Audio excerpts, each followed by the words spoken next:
байнга хоцролын цагтаа ороод ирч болохгүй болтгоо. 자, 기도하겠습니다. За залбирая. 거룩하신 아버지 하나님, 이번 학기에도 하나님의 은혜 가운데 저희들을 불러주신 거 감사합니다. Харин бурхан минь та энд улирлын хичээлийн туршид та нэгүсэлдүүдээ биднийг дуудсанд талархаж байна. 네, 오늘 하나님께서 저희들에게 은혜를 많이 베푸셔서 성령의 감동과 기쁨으로 말씀을 배우게 해 주시옵소서. Өнөөдөр ч гэсэн та бидэнд нэгүслээ харамгүйгээр асган өгч таны ариун сүнсний хүч чадал ба ариун сүнсний гэрэлтүүлгээр дамжуулан таны үгийг сайтар ухаж ойлгоход туслаарай. 통과 사모님에게도 성령의 감동과 기쁨으로 잘 통역할 수 있게 도와주시옵소서.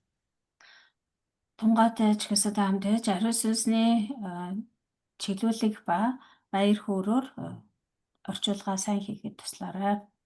예수님의 이름으로 기도드리옵나이다. 예수의 이름으로 залбирanгуйч байна. 아멘. 아멘. 자, 오늘은 스가랴 8장. 스가랴 8장. 세 번째 대지입니다. 스가랴 номын 8 дугаар эшлэл дээр явж 세 번째 байгаа. 대지. 어연 들어왔네요. 어연 들어왔어요? 네. 자, 세 번째 자, 대지. 8 дугаар бүлэг. 스가랴 8 дугаар бүлэг. За тэгээд 3 дугаар хэсэг дээр явж байгаа. 자, 하나님께서 은혜를 베풀 때에 행할 일에 대해서 말씀하고 있습니다.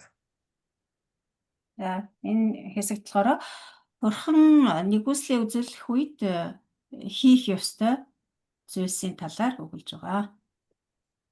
하나님께서 은혜를 베푸실 때에 우리가 어떻게 하나님 앞에 반응을 할 것인가? Бурхан бидэнд нэгүслээ үзүүлэх үед бид нар хариуд нь яах ёстой вэ? Юу хийх ёстой вэ гэдэг тухай өгүүлж байна. 하나님의 은혜를 베풀 때에 우리가 감사한 마음으로 하나님을 더 잘 섬겨야 됩니다. Бурхан биднийг нэгүүлсэх үед бид нар үнэхээр талархалтайгаар түүнд үйлчлэх ёстой юм аа. 사도 바울도 고린도 후서 6장에서 이렇게 말하고 있습니다. Илч Паулч гэсэн 2 дугаар Коринт 6 дугаар бүлэг дээр ингэж хэлсэн байгаа. 하나님의 은혜를 헛되이 받지 말라고 했습니다. Бурханы нэгүүлслийг хоосон буй аваа гэж хэлсэн. 하나님의 은혜를 우리가 헛되이 받지 말고 그 은혜를 잘 받아서 그 은혜에 보답하는 그러한 일꾼들이 되어야 되겠습니다. 2 дугаар Коринт 6-гийн 1 дээр Бурханы нэгүүлслийг дэмий хоосон буй аваарай гэж хэлсэн. Тэгэхээр Бурхан нэгүүлслээ үзүүлэх тэр үед бид нэр тэр нэгүүлслийг дэмий хоосон өнгөрүүлж болохгүй гэсэн үг. Яг нэгүүлслээ үзүүлж байгаа тэр үед бид нэр хариуд нь талархалтайгаар Бурхандаа сайн үйлчлэх ёстой. 그래서 오늘 본문에는 이제 하나님의 백성들이 이제 하나님의 은혜를 베풀 때에 어떻게 행할 것인가 거기에 대해서 말하고 있습니다. За тэгээд өнөөдрийн 8 дугаар бүлгийн 14 дэх эшлэлээс харах юм бол эхлээд харах юм бол Бурхан өөрийнхөө ард түмэнд нэгүслээ үзүүлэх үед Бурханы ард түмэн яах ёстой вэ гэдэг талаар болж байна.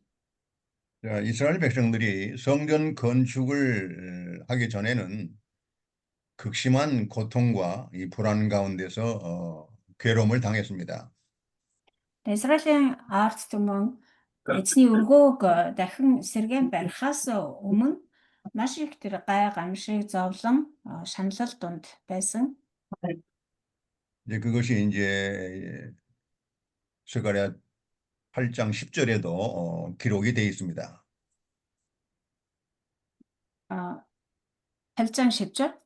8장 10절에 За 8-의 10 дугаар эшлэлдээ бас энэ тухай өгүүлсэн байгаа. 그러나 이제는 11절부터입니다. 11절부터. 그러나 이제는 하나님이 성전 건축을 시작한 이스라엘 백성들에게 평안과 축복을 누리게 하신다는 약속입니다. Харин 11-р эшлэлээс эхлээд хойш харах юм бол харин одоо тэр эзний өргөөг дахин сэргээн барьж эхэлсэн өдрөөс эхлээд урдих шиг тийм байхгүй гэж эзэн тунхаглаж байна. 이제 11절부터는 성전 건축을 시작하는 이스라엘 백성들에게 평안을 주시고 축복을 누리게 하신다는 것입니다. Эзний өргөөг барьж эхэлсэн Израилийн ард түмний дээр бурхан өрөөж амар тайвныг зөвшөөрөх болно гэж хэлж байна. 이 약속은 이미 학개 선지자를 통해서 말씀하신 대로입니다. Энэ тухай Хагgai иш үзүүлэгчээр дамжуулаад бурхан аль хэлсэн байсан. 학개 1장 8절에 학개 선지자는 이렇게 기록하고 있습니다. Хагgai номын 1:8 дээр ингэж хэлсэн байна. 너희는 산에 올라가서 나무를 가져다가 전을 건축하라 했습니다. Уул өвд явж мод авчран өргөөг минь баригтун. 그리하면 내가 그로 인하여 기뻐하고 또 영광을 얻으리라고 말씀하셨습니다. Тэгвэл би үүнийг чинь таашаан алдаршуулгадах юм гэж эзэн альдаж байна. 이제 하나님께서는 이스라엘 백성들에게 내리신 재앙을 거두시고 구원을 그리고 축복을 약속해 주셨습니다. Бурхан Израилийн дээр буулгасан тэр гамшиг зовлонг одоо буцааж аваад харин тэдний дээр амар тайван болон ерөөлөө болгож өгнө гэж хэлж байна. 구원과 축복은 오직 하나님의 은혜로만 받을 수가 있는 것입니다. Ерөөл ба авралаа буулгаж өгөх болно гэж хэлж байгаа. Тэгээ энэ ерөөл ба аврал гэдэг зүйл бол зөвхөн Бурхны нэгүслээр л ирдэг зүйл юм. 14절을 읽어주세요. 14 дэх эшлэг уншия. Захария 8:14. Түг түмдийн эзэн ингэж айлдаж байна. Та нарын өвөг дэдэс намайг өдөөн урьлуулах үед би та нарт хор хөнөөл учруулахаар төлөвлөж эс зөөлрөв гэж түг түмдийн эзэн айлдаад. 특별히 이 스가랴 선지자는 여호와를 부르는데 만군의 여호와라는 호칭을 자주 이렇게 쓰고 있습니다. Захария иш үзүүлэгч маань одоо эзэн бурхныг нэрлэхдээ дуудахдаа ялангуяа түг түмдийн эзэн гэж маш олон удаа давтаж нэрлэж байгаа. 그래서 우리가 만군의 여호와의 그 호칭의 뜻을 한번 살펴보고자 합니다. Тийм болохоор түг түмдийн эзэн гэдэг нэрийн талаар бүгдээрээ тусад нь авч үзье гэж бодож байна. 구약 성경에서 만군의 여호와는 하나님을 높여 부르는 거룩한 호칭입니다. Хуучин гэрээний үед болохоор энэ түг түмдийн эзэн гэдэг маань болохоор бурхныг нэрлсэн нэг нэр байгаа, нэршил байгаа. 구약 성경에서 255회 이렇게 사용되고 있습니다. 255회. 네. За хуучин гэрээнд нийтдээ энэ түг түмдийн эзэн гэдэг нэр бол 255 удаа гардаг. 자, 이 이름의 그 뜻은 이 창조와 통치, 이 창조와 통치, 이 공의로운 심판과 작정하신 뜻을 이루신다는 하나님을 표현하는 것입니다. 공의로운 통치와 공의로운 심판, 심판. 심판과 작정하신 뜻을 이루신다는 그런 의미입니다. За энэ түг түмдийн эзэн гэдэг нэр маань болохоор 255 удаа гардаг гэсэн тийм хуучин гэрээнд. Тэгээ утга нь болохоор бүтээл ба засаглал. За мөн шудраг зөв шүүлт ба төлөвлөсөн хүсэл таллаа биелүүлэх гэдэг утгатай. За дахиад хэлье. Бүтээл ба засаглал, шудраг зөв шүүлт ба төлөвлөсөн хүсэл таллаа биелүүлэх гэсэн утгатай. 이것이 하나님의 그 창조와 통치, 공의로운 심판을 강조하는 그런 호칭입니다. За тэгэхээр энэ төг төмдийн эзэн гэдэг нэрийн маань гол утга нь болохоор бүтээл ба засаглал, зөв шударга,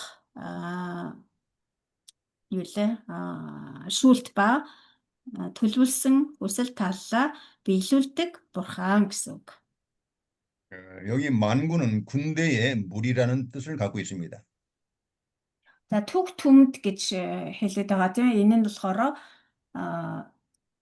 одоо цэрэг армийн тэр одоо нэгжийг хэлж байгаа. Манай одоо Чингис хааны үеийн нөгөө мянгат төмд энэ гэдэг шиг. 온 우주와 하늘 군대를 다스리고 통치하신다는 뜻입니다.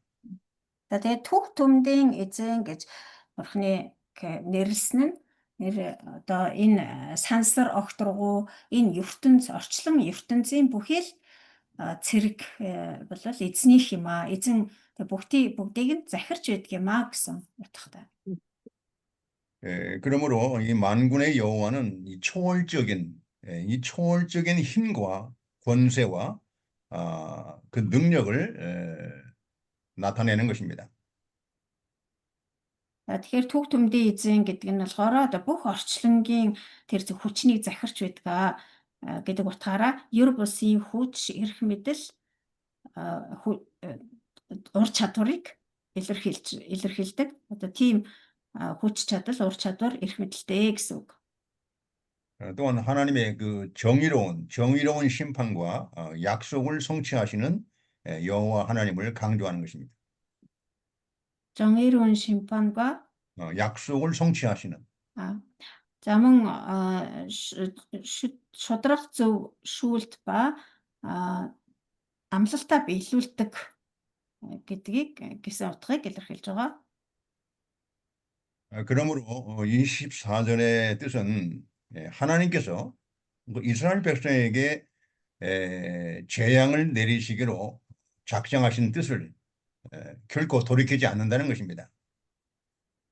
Тэгэхээр 14-р ишлэл дээр энэ төг төмдийн эзэн гэж альдж байна гэж хэлээд байгаа нь болохоор одоо төг төмдийн эзэн гэдэг чинь ийм утгатай юм байна. Тэгэхээр энэ хэлж байгаа энэ гай гамшиг өөрөлдөл эзнийг өдөөж уурлуулсан үед тэднэрт бурхан учруулахаар шийдсэн нэгэнт төлөвлөсөн тэр хор хөнөөлөл зайлшгүй юм аа.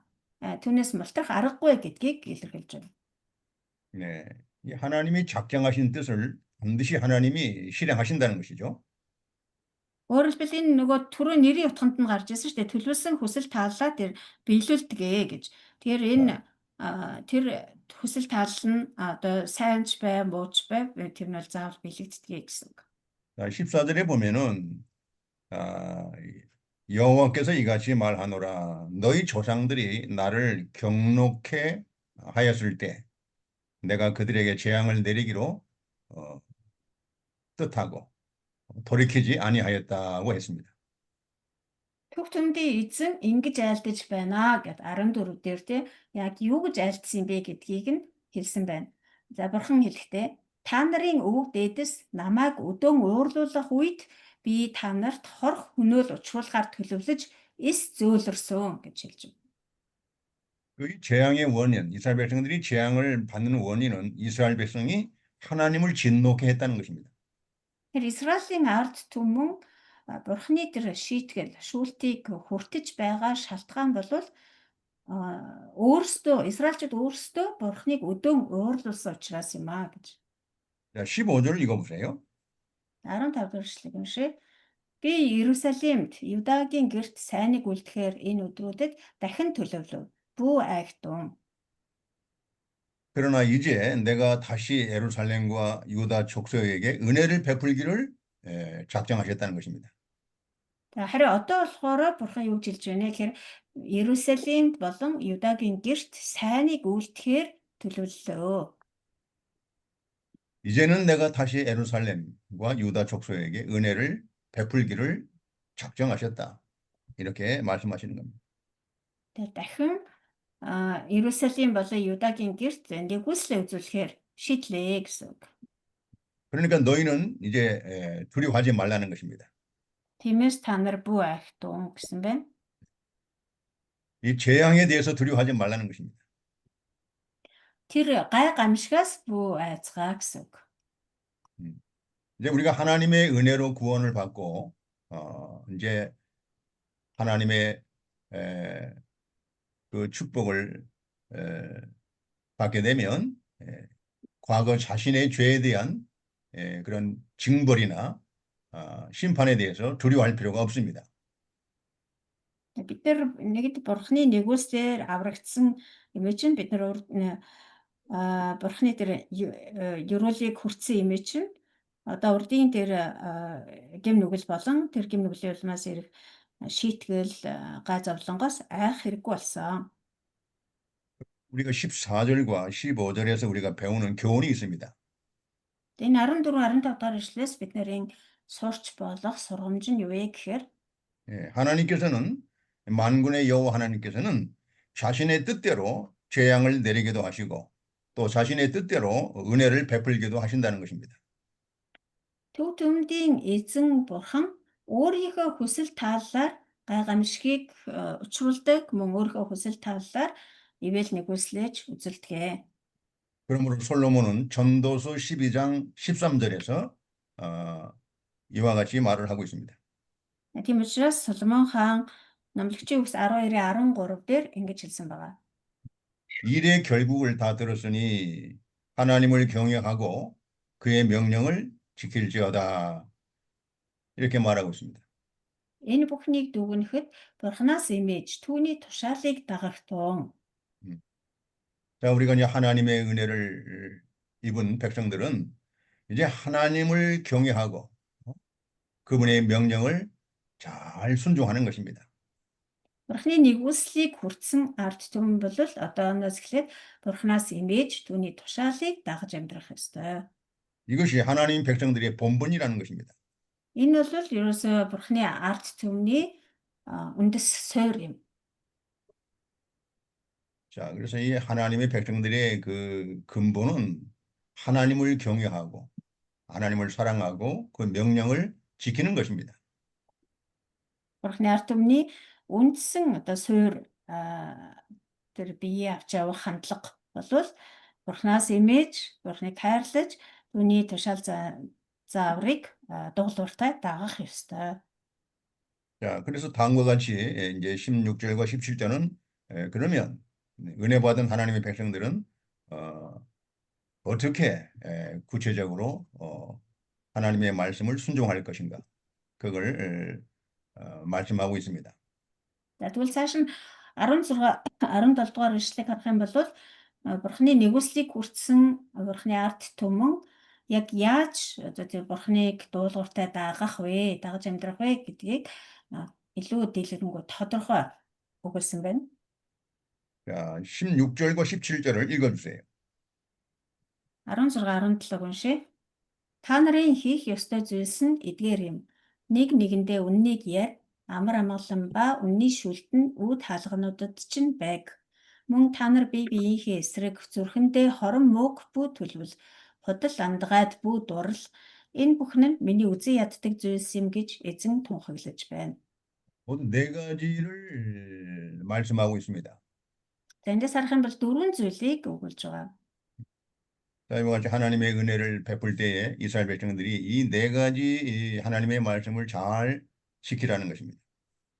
Бурхан нэгүслээ үзүүлэх үед Израилийн ард түмэн энэ 4 зүйлийг сайтар захин биелүүлэх ёстой гэж юм. 예, 첫 번째는 이웃과 더불어 진실을 말하라는 것입니다. За нэгдүгээрт нь болохоор нэг нэгэндээ үннийг яриа гэсэн. 이 하나님의 백성의 특성은 진실입니다. Бурханы ард түмний нэг онцлог бол энэ үнэн байх явдал. 자, 이웃과 더불어 우리의 이웃과 더불어 진실을 말하라는 거예요. Нэг нэгэндээ зөвхөн үннийг л ярина. 그다음에 두 번째는 너희 성문에서 진실하고 화평한 재판을 베풀라는 것입니다. За хоёрдугаарт нь амар амгалан ба үнний шүүлт нь үүд хаалгануудад чинь байгээ. Өөрөөр хэлбэл тэр үүд хаалган дээр аливаа хэргийг шүүхдээ амар амгалан ба үннээр шүү гэж хэлж байна. 세 번째는 마음으로 서로 해하기를 도모하지 말라는 것입니다. За 3 дугаарт нь болохоор би биенийхээ эсрэг зүрхэндээ хорон мөг бүт төлөвлөө. 네 번째는 거짓 맹세를 좋아하지 말라는 것입니다. 4 дугаарт нь худал андгаад бүт дурал. 왜냐하면 이 모든 것은 하나님이 미워하시기 때문에 그렇습니다. Учир нь энэ бүхнийг бурхан үзэн яддаг гэж хэлсэн. 자, 이와 같이 하나님이 이스라엘 백성들에게 은혜로 구원해 주시고 이렇게 복을 약속하시면서 이와 같이 네 가지 하나님의 명령을 잘 지키라는 것입니다. Тэгэхээр бурхан Израилийн ард түмнийг өөрийнхөө нэгүслээр аварч ерөөлийг амлахдаа энэ 4 зүйлийг Израилийн ард түмнээс шаардсан байна. 이것은 하나님의 은혜 받은 하나님의 은혜로 구원받은 백성들이 지켜야 할 도덕을 말하는 것입니다. Энэ бүхэн бол бурханы нэгүслээр аврагдсан бурханы ард түмний сахин мөрдөх ёстой ёс суртахууны зарчмууд юм. 하나님께서 이와 같은 도덕을 그들에게 명령하시는 것은 그들이 형식적인 금식 절기와 또 종교적인 의식보다 더 중요하다는 것입니다. Ингэж бурханы ард түмэн ёс суртахуунтай амьдрах нь тэр хэлбэр төдий мацаг барилт хэлбэр төдий мөрөглөөс хавьгүй дээр юм гэж хэлж байгаа. 하나님의 백성들이 이 도덕을 잘 지키는 것이 형식적인 종교 의식보다 더 중요하다는 것입니다. 이걸 강조하고 있어요.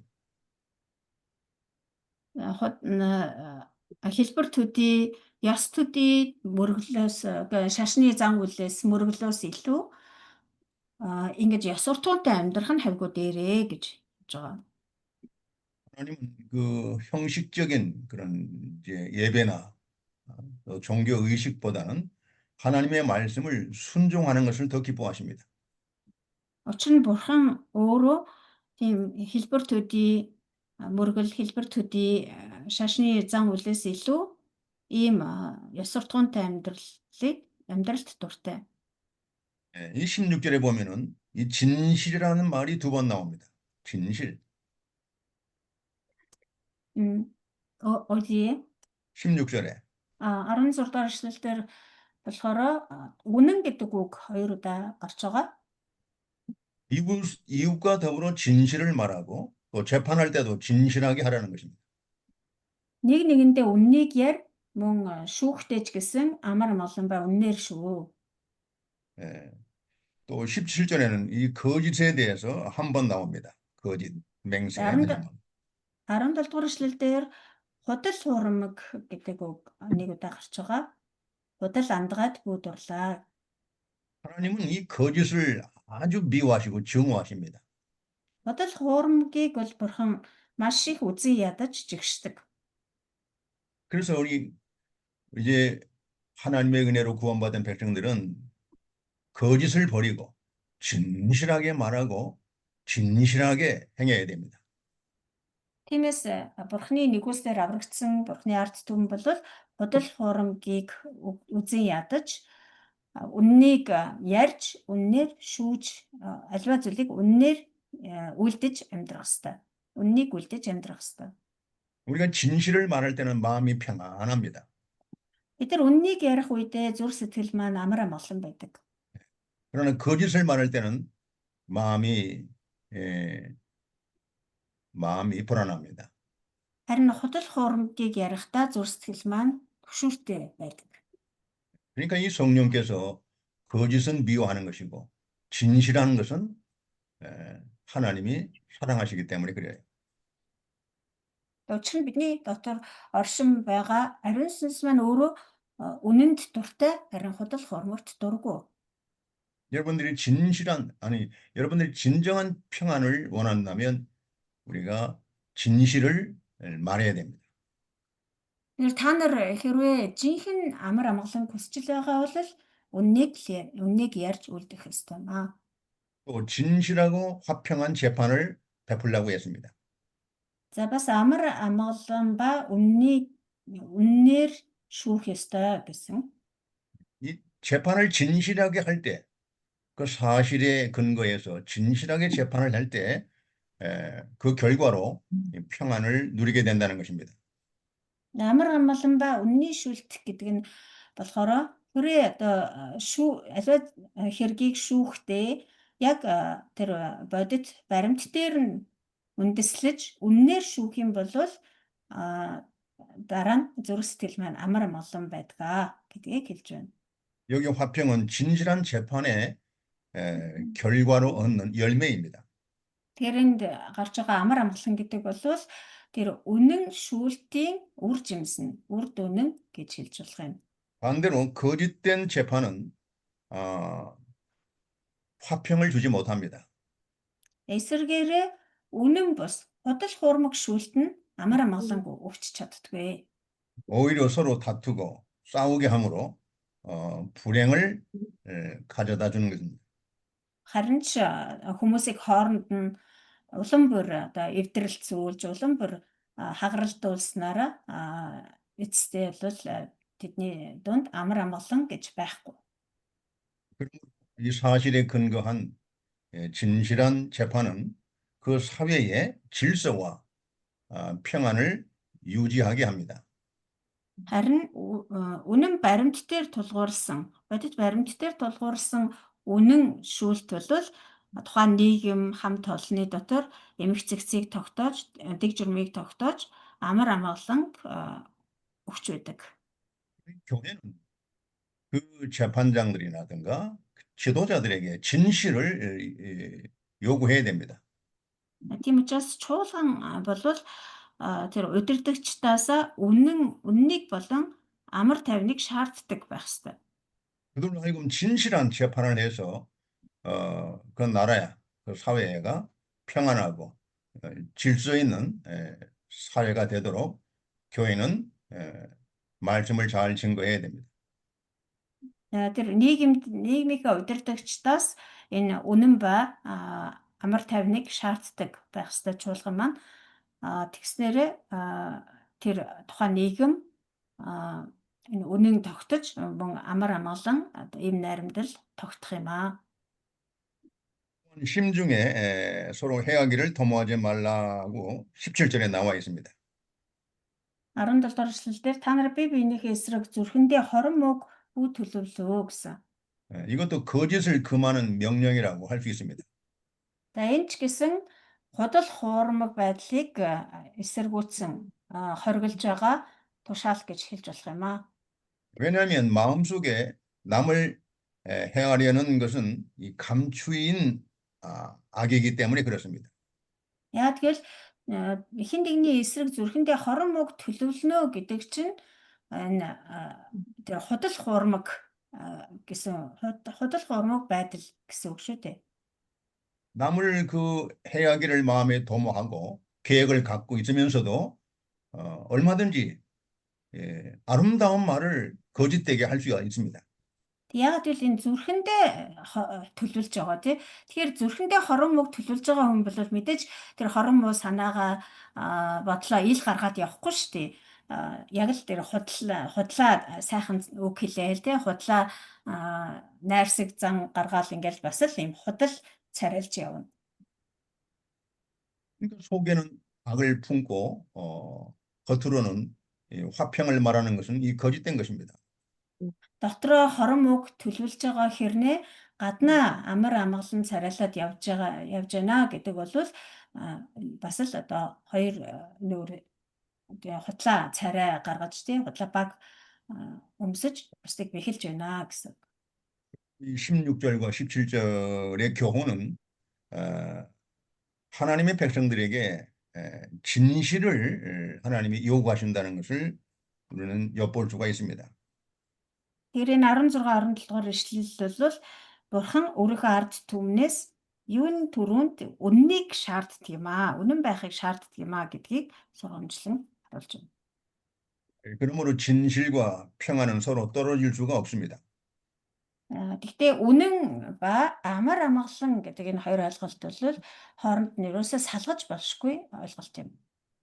평안한 사회도 평안한 교회도 모두 진실을 통해서 누리게 된다는 것입니다. Өөрөөр хэлбэл чуулган амар амгалан байх, нийгэм улс орон маань амар амгалан байна гэдэг бол аль аль нь үннээр дамжуулж, үнэн хэрвээ байх юм бол, үнэн тогтгол юм бол амар амгалан тогтож байдаг юм аа. 우리가 맡은 하나님의 교회를 진실하게, 진실되게 잘 세워나감으로써 하나님이 함께 하셔서 은혜와 평강을 주시기를 우리는 기도해야 되겠습니다. Тэгээ бид нар ч гэсэн өөрсдийгөө хариуцж байгаа сүм чуулганыг ч гэсэн үннээр удирдах, үннийг зааж, үннийг сургамжилснараа энэ Бурхны ивэл нэгүсэл ба амар амгалан эдэлдэг Бурхны үнэн ба амар амгалан тогтсон чуулган болсоо гэж үргэлж залбирч явах хэрэгтэй. 17절 끄트머리에 이 모든 일은 내가 미워하는 것이라고 분명히 여호와 하나님이 이렇게 말씀하셨습니다. 17 дугаар эшлэлийн төгсгөлд нь энэ бүхэн нь миний үзэн яддаг зүйлс юм аа гэж эзэн тунхаглаж байна. 하나님이 미워하시는 거 우리도 같이 미워해야 됩니다. Бурхны үзэн яддаг зүйлсийг бид ч гэсэн үзэн яддаг байх ёстой. 그리고 하나님이 기뻐하는 것을 우리도 같이 기뻐해야 됩니다. Мөн Бурхны таалдаг зүйлсийг бид нар ч гэсэн таалдаг байх ёстой маа. 이것이 하나님의 백성의 특징입니다. Энэ бол Бурхны ард түмний онцлог. 로마서 12장에도 악을 미워하고 손에 속하라고 사도 바울은 말하고 있습니다. Ром 12 дугаар бүлэгдэр ч гэсэн мөөг үзэн ядаж сайнд дурлан тэмүүлээ гэж хэлсэн байна. 우리는 악을 미워해야 됩니다. Бид нар мөөг үзэн яддаг байх хэрэгтэй. 왜냐하면 하나님이 미워하시기 때문에 그래요. Яг тэгвэл Бурхан дургүй учраас. 근데 우리는 선을 기뻐해야 됩니다. Харин сайнд дуртай байх ёстой. Сайнд 선은 байх 하나님이 ёстой. 기뻐하시기 때문에 그래요. Ягаад гэвэл Бурхан сайнд баярладаг, таалдаг. 그래서 우리는 성경 말씀을 통해서 악한 일은 본받지 말아야 될 것이고 선한 일은 적극적으로 본받아야 됩니다. Тиймээс бид нар Библийн үгээс сурсан шиг сайныг ерөөсөө үлгэрлэн дуурайж болохгүй, харин мөөг дуурайж болохгүй, сайныг дуурайдаг байх ёстой маа. 사도 바울은 또 고린도전서 13장에 그 사랑에 대해서 말할 때에도 사랑은 불의를 기뻐하지 아니하고 진리와 함께 기뻐한다고 했습니다. Эдгээр Коринт 13 дахь бүлэг дээр ч гэсэн Илч Паул өгүүлэхдээ хайр бол мөөд баярлдаггүй, харин сайнд баярлдаг гэж хэлсэн.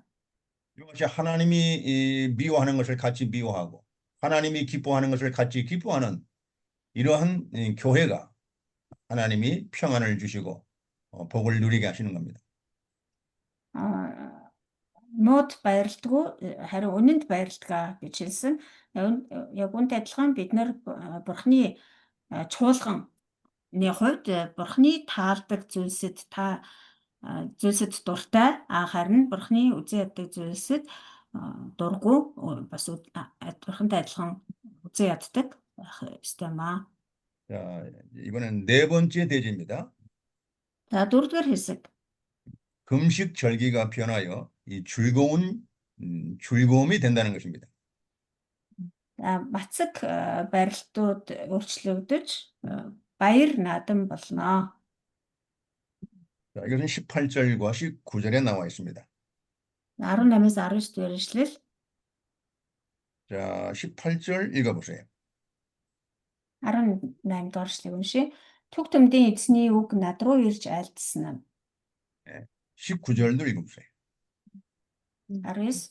Түг төмдийн эзэн айлдахдаа 4, 5, 7, 10 дугаар саруудын мацаг барилтууд нь Юдагийн гэрт баяр эсгэлэн хөгжилтэй сайхан баяр наадам болно. Иймээс үнэн ба амар амгалан хайрл гэв.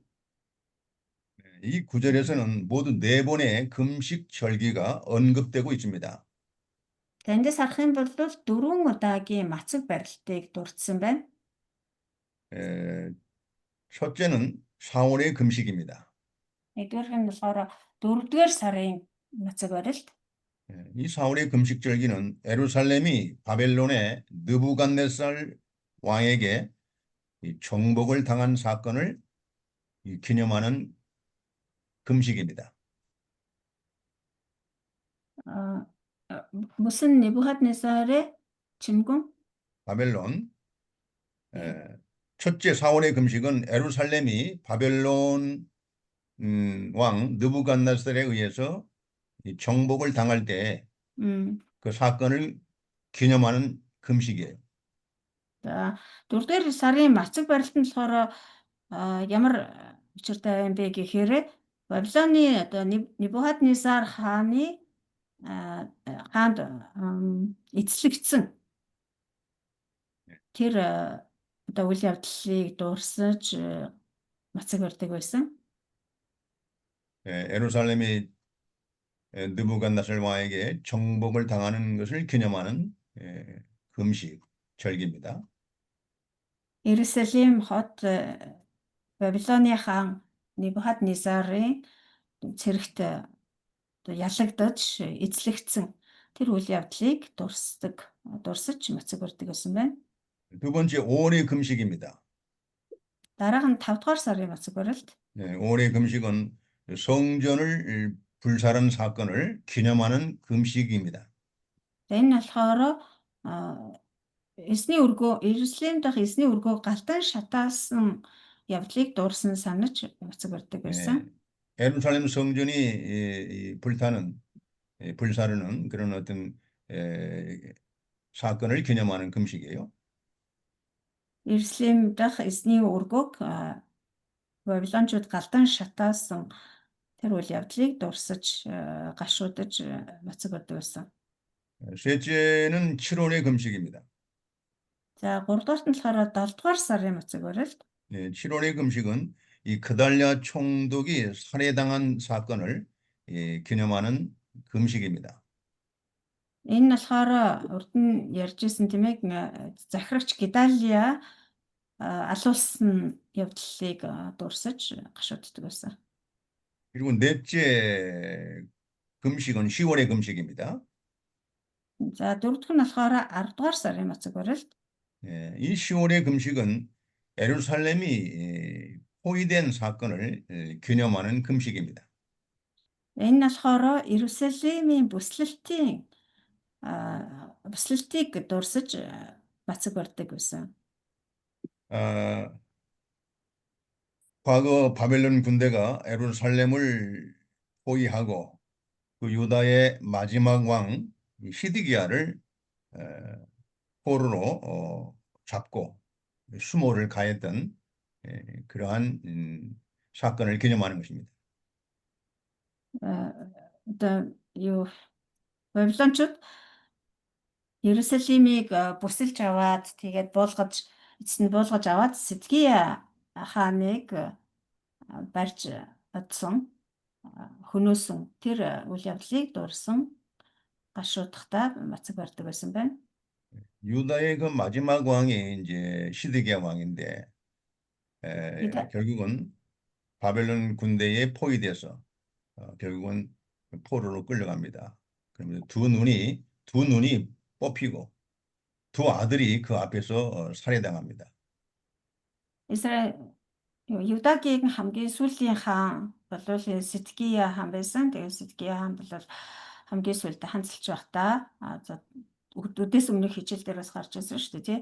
Одоо Вавилоноос ургаж Египттэй холбоотой болсныхоо улмаас Небухаднесар дахин одоо ирж бүслээд тэгээд Иерусалимыг бүслээд эцэст нь болгож аваад Сидкия хааныг нүдэн дээр нь хөвгүүдийг нь хороогоод өөрийг нь нүдийн сохлоод авч явсан. 유다 민족에 있어서 가장 그 치욕적인 그런 사건입니다. Юдачуудын хувьд бол хамгийн гутамшигтай үйл явдал болсон. 그것을 기념하면서 하는 이제 금식이 바로 10월의 금식입니다. За энэ үйл явдлыг дуурсан мацаг барьдаг байсан. Энэ нь болохоор 10 дугаар сарын мацаг барилт байжээ. 이와 같이 이 네 가지 금식 절기는 모두 과거의 그 비참한 사건들을 기념하면서 통곡하고 애통해하는 그러한 절기들입니다. Энэ мэтчлэн энэ 4 удаагийн мацаг барилтууд нь болохоор бүгд ямар нэгэн тийм эмгэнэлт явдалтай, тийм ээ, түүхийн дээр гашуун сургамжит үйл явдалтай холбоотой. Тэгээд тэр үйл явдлыг дурсаж, гашуудаж барьдаг байсан мацаг барилтууд байсан. 그들은 바벨론 70년 동안 포로 생활을 하면서 이 절기마다 금식을 하면서 슬퍼하고 애통했던 것입니다. Тэгээд тэр ард түмэн Юдагийн ард түмэн Бабилонд очоод 70 жилийн турш цөллөгт байх тэр бүх хугацаанд эдгээр саруудад алгасалгүй энэ мацаг барилтыг зарлаж мацаг барьж энэ эдгээр үйл явдлыг дурсан гашууддаг байжээ. 그러나 이제 그들이 하나님의 은혜로 예루살렘으로 다시 돌아와서는 이러한 금식 절기를 하나님은 이제는 기쁨의 날로, 이 즐거움의 날로 회복시켜 주셨습니다. Харин одоо болвол бурхан тэднийг эргээд Иерусалимд нь авчирсан, нутагт нь авчирсан байгаа. Тэгээд эзний өргөөг дахин сэргээж барьсан. За эндээс эхлээд бурхан Израильчуудын тэр 70 жилийн турш мацаг барьж ирсэн тэдгээр одоо саруудын тэр мацаг барилтууд нь юдачуудад баяр хөөр тэр баяр наадам болох болно гэж хэлж байна. 자, 19절 하반절을 보면은 금식이 변하여 유다 족속에게 기쁨과 즐거움과 희락의 절기들이 되리니 이렇게 말하고 있습니다. 19 дэх сарах юм бол энэ мацаг барилтууд нь Юдагийн гэрт баяр эсгэлэн хөгжилтэй сайхан баяр наадам болно гэж хэлж байна. 그러므로 오직 너희는 진리와 화평을 사랑할지니라고 나옵니다. Цааш нь харах юм бол иймээс үнэн ба амар амгалан хайрлаа. 이제는 더 이상 이런 금식 절기에 그 형식적으로 그런 행사를 하지 말고 이제부터는 하나님이 기뻐하는 대로 진리와 화평을 도모하고 사랑하라는 것입니다. Таашдаа та нар ийм мацаг барилт гэх мэт ёс төдий, хэлбэр төдий ийм зан үйлийг үлдэх хэрэггүй. Харин бурхны таалдаг, бурхны баярладаг зүйлсийг хийж амьдраа. Тэр нь болохоор үнэн ба амар амгалан юм аа. Тиймээс та нар цаашдаа бурхны таалдаг энэ үнэн ба амар амгалан хайрлаж мөшгөж амьдраа гэж хэлж байна. 그러니까 하나님은 그 형식적인 그런 어떤 의식적인 그런 어떤 종교 행사보다는 이와 같이 진리, 화평을 추구하고 그것을 실천하라는 것입니다. Өөрөөр хэлбэл ямар ч тийм шашны зүгээр хэлбэр төдий тийм зан үйл ямар нэг үйлдэлийг одоо мацаг барилт гэх мэт тийм зан үйлийг хийхин оронд харин бурханд тааламжтай бурхны таалдаг бурхны дуртай юмсыг тухайлах юм бол үнэн ба амар амгалан хайрлаж үлдэж амьдраа гэж хэлж байна. 여기서 우리가 알 수 있는 것은 그 진리와 화평은 하나님의 백성의 특징이라는 것입니다. Эндээс бид юуг мэдэж авч болох вэ гэхээр үнэн ба амар амгалан гэдэг бол бурхны ард түмний онцлог юм аа гэдгийг мэдэж байна. 또 하나님의 속성을 드러내는 것입니다. Энэ нь бол бурхны одоо тэр онцлог чанарыг илэрхийлж шинж чанарыг харуулж байгаа хэрэг. 그래서 이것은 신학시대의 교회의 특성과 같습니다. Энэ нь бас шинэ гэрээний үеийн чуулганы шинж чанартай ч гэсэн мөн адилхан юм. 신학시대 교회는 이 집은 진리의 기둥과 터라고 했습니다. Шинэ гэрээний үеийн чуулганыг бол чуулганыг хэлэхдээ энэ бол үнний суурь ба баг нь юм аа гэж хэлсэн. 이 하나님의 교회는 진리의 기둥과 토로 세워지는 것이고요. Бурхны чуулган бол өмнөний суурь мөн баг нь болохоор байгуулагдсан. 이 진리가 견고할 때에 하나님이 주시는 평안을 누릴 수가 있는 것입니다. Энэ үнний суурь, үнний энэ баг нь маань бат бөх байж иж Бурхны тэр амар амгалан эдэлж чаднаа. 그러므로 이 진리를 우리가 소홀히 여기고 우리가 진리를 바로 세워나가지 못하면 결코 하나님의 화평, 하나님이 주시는 화평은 기대할 수가 없습니다. Тэгэхээр энэ үнэнд бид нар хаанх хөнгөмсөг хандаж энэ үннийг бид нар цааш нь дэлгэрүүлэхгүй байх юм бол Бурхны үгдэг тэр амар амгалан гордогч хэрэггүй юм аа. 다섯 번째 대지입니다. За цааш нь одоо 5 дугаар бүсэг. 예, 여러 나라 백성이 여호와께로 돌아온다는 그런 약속입니다. За 5 дугаар бүсэг нь болохоор олон улс үндэстэн ард түмэн эзэм рүү эргэж ирэх болно. 이것은 역사적으로 구약 시대에도 부분적으로 이루어진 사실입니다. За энэ бол хуучин гэрээний үед ч гэсэн хэсэгчсэн байдлаар биелэгдсэн амлалт байгаа. 그러나 신약 시대에 바로 예수 그리스도를 통해서 만국에 흩어져 있는 하나님의 백성들이 그 복음을 듣고 하나님께 돌아온다는 그 예언입니다. Харин шинэ гэрээний үед болохоор Есүс Христээр дамжуулан бүх үндэстэнд тархсан Бурхны ард түмэн сайн мэдээг сонсоод эзэн лөө эргэж ирэх болно гэсэн амлалт байгаамаа. 네. 자, 20절부터 23절까지입니다. Энэ болохоор 20-с 23 дугаар ишлэл үргэлжилж байгаа. 자, 20절 읽어보세요. За 20 дугаар ишлэл уншъя. Төв төмдийн эзэн ингэж айлдаж байна. Ард түмнүүд тэрч байтугай олон хотын оршин суугчид ирнэ. 네. 자, 여호와께서 이와 같이 말하노라. 여러 백성과 많은 성읍의 주민이 돌아올 것이라고 했습니다. Төв төмдийн эзэн ингэж айлдаж байна. Урд ард түмнүүд тэрч байтугай олон хотын оршин суугчид ирнэ. 또 21절. 21. Нэгийнх нь оршин суугчид нөгөөдөө очиж эзний тааллыг гуйхаар төв төмдийн эзнийг хайхаар бүгд хамт явцгаая. Би бас явна гинэ. 예. 자, 여러 성읍의 주민들이 말하기를 우리가 속히 가서 만군의 여호와를 찾고 여호와께 은혜를 구하자 하면 나도 가겠노라. 이렇게 예언하고 있습니다. Нэгийнх нь оршин суугчид нөгөөдөө очиж эзний тааллыг гуйхаар төв төмдийн эзнийг хайхаар бүгд хамт явцгаая. Би бас явна гинэ. 22절. 22 дугаар ишлэл.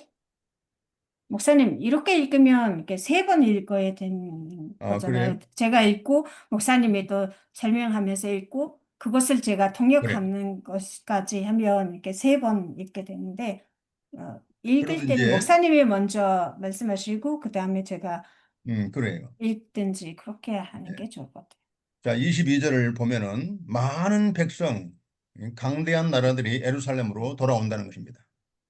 22 дугаар эшлэгийг харах юм бол асар олон ард түмэн хүчирхэг үндэснүүд Иерусалимд төв төмдийн эзнийг хайхаар ирнэ гэж.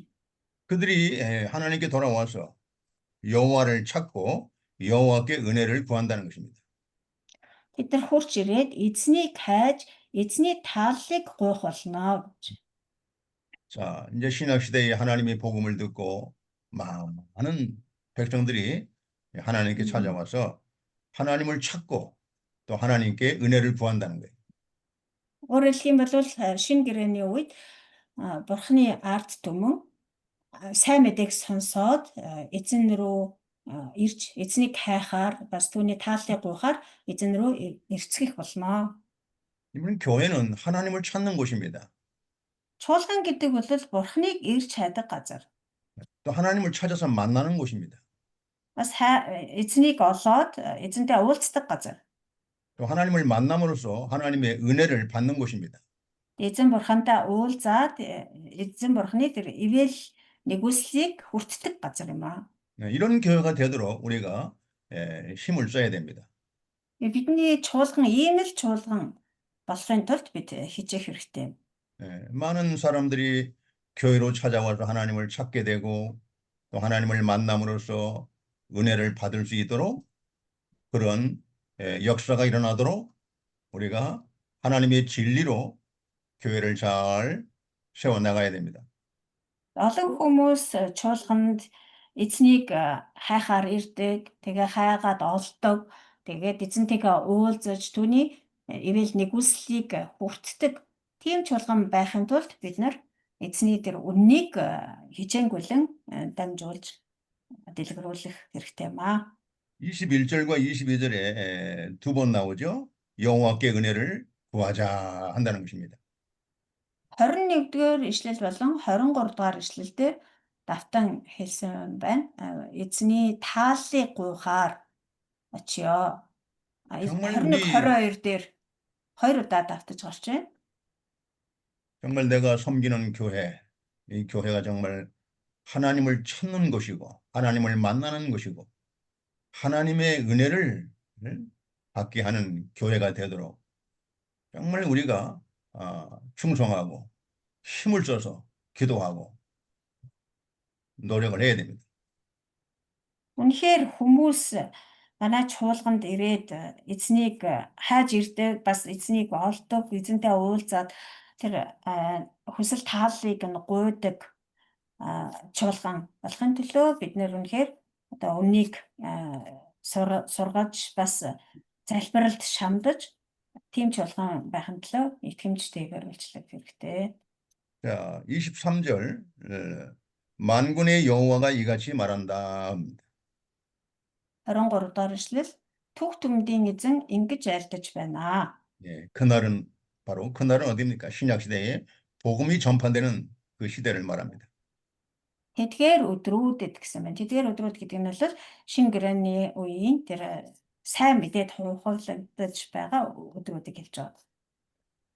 다른 이방의 백성 10명이 유다 사람 하나의 옷자락을 잡을 것이라고 했습니다. Тэдгээр өдрүүдэд яах вэ гэхээр өөр хилтэн үндэстнүүдээс 10 хүн нэг юдэхүүдийн хувцснаас зуурх болно. 또 자꾸 말하기를 하나님이 너희와 함께 하심을 들었나니라고 말하고 있습니다. За тэгээд тэд нэр юу гэж хэлэх вэ гэхээр бурхан та нартай хамт байгааг бид сонслоо. 우리가 너희와 함께 가려 하노라 이렇게 말한다는 것입니다. Тиймээс биднийг өөрсдөлтөөгөө хамт явуулж өгөөч гэж хэлэх болно. 이것은 신약시대 초기에 신약시대 복음운동 초기에 예수님이 세우신 12 사도들에 의해서 복음이 전파되고 그 복음을 들은 이방인들이 이렇게 유대인들을 붙잡고 나도 하나님의 백성으로 살겠다. 이거 원한다는 것이에요. Энэ нь болохоор шинэ гэрээний үед Есүсийн тэр элч нар дагалдагч шав нараар буюу одоо 12 шавийн тэр тунхагласан сайн мэдээг сонсоод хүмүүс ингэж тэднээс гуйх болно. Бид нар ч гэсэн та нартай адил ингэж аврагдахыг хүсэж байна гэж ингэж хэлэх болно гэсэн түүнийг одоо зөвнөж хэлж байгаамаа. 그러니까 이 신약시대에 이 예언의 말씀이 다 이루어졌습니다. Тэгээ Есүсийн цаг үед үнэхээр энэ иш үзүүлэлтийг биелэгдсэн. 12 사도들이 성령의 보혜사 성령을 받아서 예루살렘과 사마리아와 또 예루살렘과 온 유다와 사마리아와 땅끝까지 복음을 전할 때에 그 이방인들이 그 복음을 듣고 구원을 받는다는 거예요. Ариун сүнсийг хүлээн авсан шав нар тэр ариун сүнсний хүч чадлаар Ерүсалим, бүх Юдэ, Самар газрын хязгаар хүртэл Есийг гэрчлэн ярьсан. Тэд нарыг одоо сонссон, тэдний сайн мэдээг сонссон. Харин үндэстнүүд бүгд ийхүү сайн мэдээг эрэлхийлж зорж ирдэг байсан гэсэн.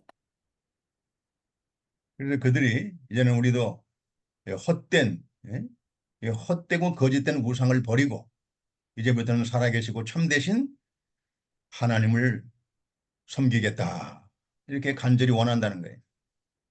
Тэгээ тэр харь үндэснүүд бид нар одоо өөрсдийнхөө хуурамч хоосон шүтэнүүдээ хаяад тэгээд та нарын дагдаг, итгэдэг тэр жинхэнэ амьд бурхныг дагах болно гэж хэлнэ.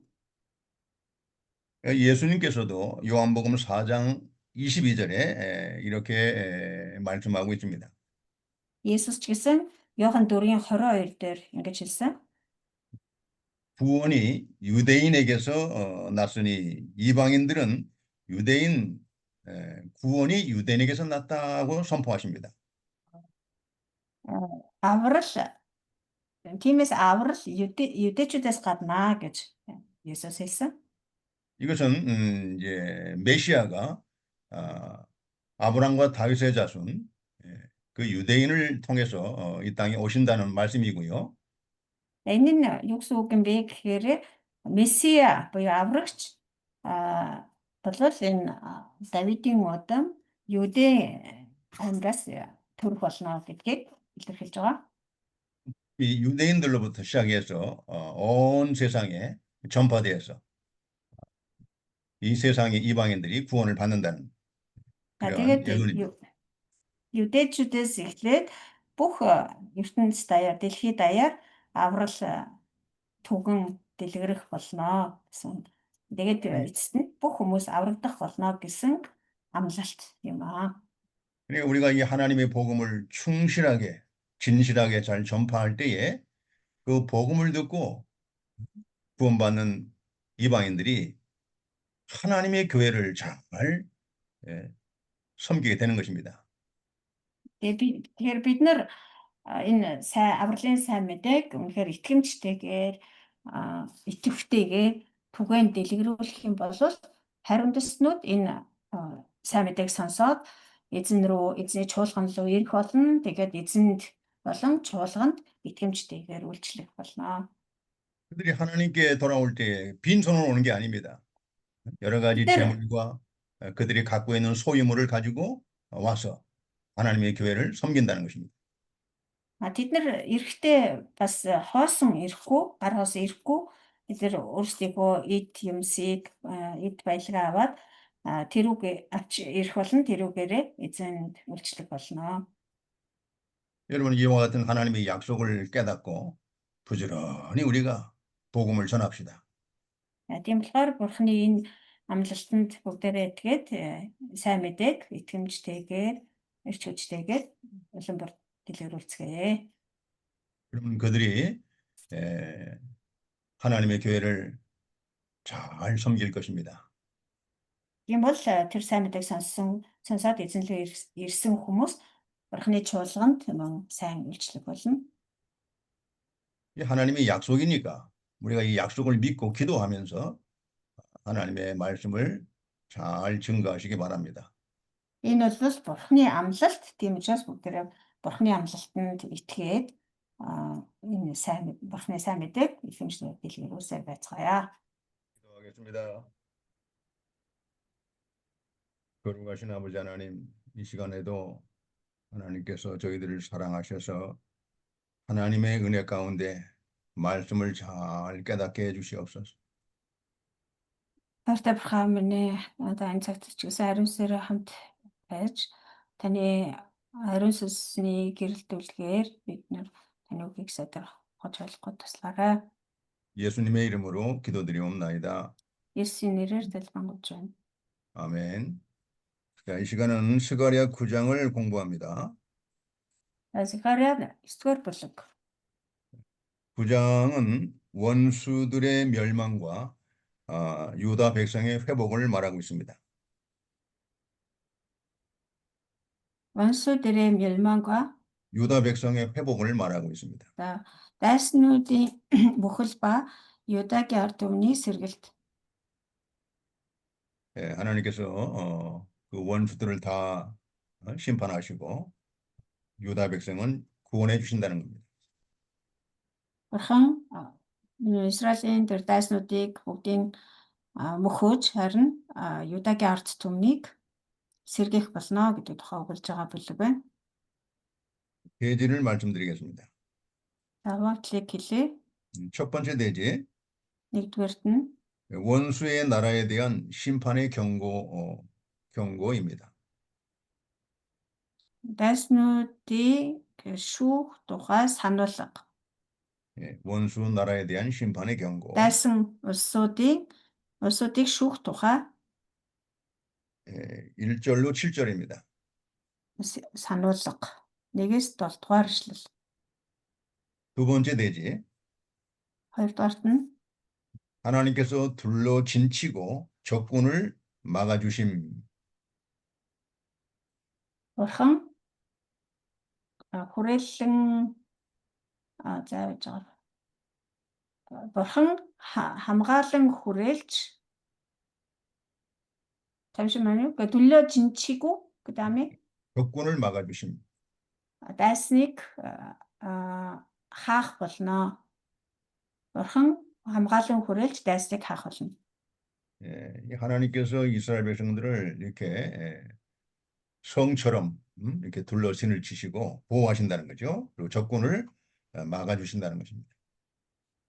Бурхан өөрөө Израилийн ард түмнийг яг л одоо юу тойрон тэр хан хэрэм барьсан мэтэр хамгаалах болно. Харин дайснуудыг нь бод цохих болно. 다시 말씀해 주세요. 8절. 두 번째 대지는 8절을 말하고 있습니다. 8-р эшлэлд ангараа. 자, 세 번째 대지. 3-р эшлэл. 그리스도가 오셔서 평화의 나라를 건설해 주신다는 것입니다. Христ ирж амар амгалан улсыг байгуулнаа. 9절로 12절입니다. 9-12. 네 번째 대지. 4-р нь 유다 백성을 강하게 하시고 원수를 심판하신다는 것입니다. Юдагийн ард түмнийг хүчрхэгжүүлж дайсныг шүүнэ. 13절로 15절입니다. 13-аас 15. 다섯 번째 대지. 5-р нь 구원받은 성도들이 여호와의 땅에서 빛난다는 것입니다. 뭐가 다시 구원받은 성도들이 여호와의 땅에서 빛난다, 빛을 발한다 그 말이에요. 여호와의 땅에서 여호와의 땅에서 аврагдсан ард түмэн эзний нутагт ялалцах болно. 여호와의 땅이라는 것은 하나님이 함께 하시는 그 땅이죠. 바로 예루살렘이죠. 예루살렘. Энэ эзний нутаг гэдэг нь болохоор бурхан хамт байдаг нутаг гэсэн утгатай. Өөрөлдвөл Иерусалимыг хэлж байгаа. 16절로 17절입니다. 16-аас 17. 첫 번째 대지 원수의 나라에 대한 심판의 경고입니다. Нэгдүгээр хэсэг дайсан улсуудын тухай дайсан улсуудыг шийтгэх тухай сануулга. 자, 1절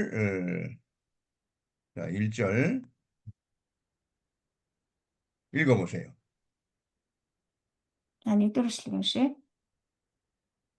Хадраахын нутгийн эсрэг эзний хэлсэн айлдвар. Энэ үг Дамаск дээр буух болно. Хүмүүсийн нүд ялангуяа Израилийн бүх овгийн нүд эзэн рүү чиглэнэ. 예, 여기 하드락과 다메섹은 수리아에 속한 땅입니다. За энд гарч байгаа Хадрах болон Дамаск гэдэг нь бол Сирийн харьяа нутгууд байгаа. 여호와의 말씀이 하드락, 땅에 내리며 다메섹에 머물리라는 것은 이 수리아에 대한 하나님의 심판이 임한다는 것입니다. Эзний айлдвар Хадраахын нутгийн эсрэг Дамаск дээр буух болно гэдэг нь Сирийн талаар Сирийн эсрэг эзний буулгах шүүлтийг хэлж байна. 그리고 사람들과 이스라엘과 모든 지파의 눈이 여호와를 우러러본다는 것은 이스라엘 사람들이 회개한다는 뜻입니다. Мөн хүмүүсийн нүд ялангуяа Израилийн бүх овгийн нүд эзэн рүү чиглэнэ гэдэг нь Израилийн ард түмэн гимших болно гэдгийг илэрхийлж байгаа. 그러니까 이 진정으로 우리가 자신의 죄를 회개하고 돌이키면 하나님께서 존귀하게 해주신다는 겁니다. Ингэж бид нар яг чин сэтгэлээсээ Бурхныг ирж хааж гэмнүглээ гимших юм бол эзэн тэднийг өмгөөлөн хамгаална. 그러니까 눈이 여호와를 우러러본다. 이 눈은 마음을 드러내는 것입니다. За нүд нь эзэн рүү чиглэнэ гэж байна тийм ээ. Энэ нь болохоор эзэн бурхнаа эрэлхийлж хайх болно. Зөвхөн эзэн бурхнаа ширтэх болно гэсэн үг. 우리가 마음으로 하나님을 우러러본다는 것은 영적으로 말하면 자신의 죄를 회개한다는 것입니다. Тэгэхээр нүд нь эзэн рүү чиглэн, зүрх сэтгэл нь эзэн рүү чиглэж эзнийг ширтнэ гэдэг нь бол сүнсний хувьд бол гимшлиг хэлж байгаа. Жинхэнэ гимшлиг. 우리가 누가복음 18장을 한번 보겠습니다. Лук 18 дугаар бүлгийг харъя. 네. 누가복음 18장 9절부터 한번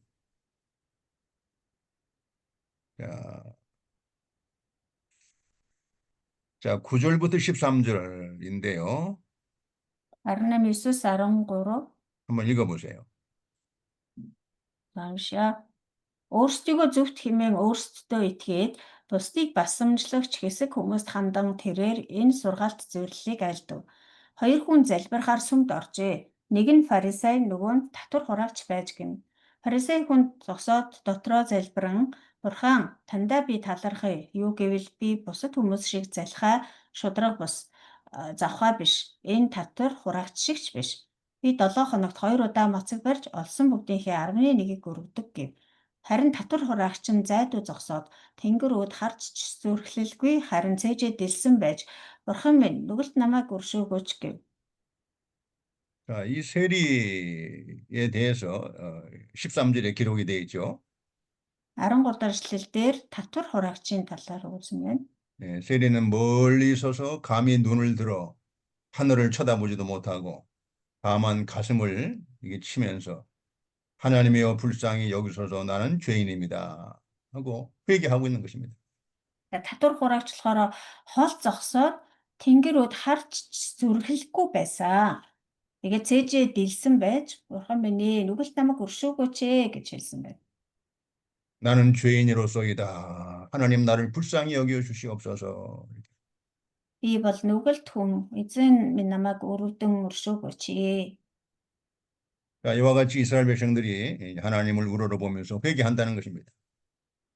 За тэгээд Сехария 9:1 дээр ингэж эзэн Израилийн ард түмний нүд нь эзэн рүү чиглэлнэ гэдэг нь Израилийн ард түмэн тэр чигээрээ эзэнний өмнө гэмшнэ гэсэн үг.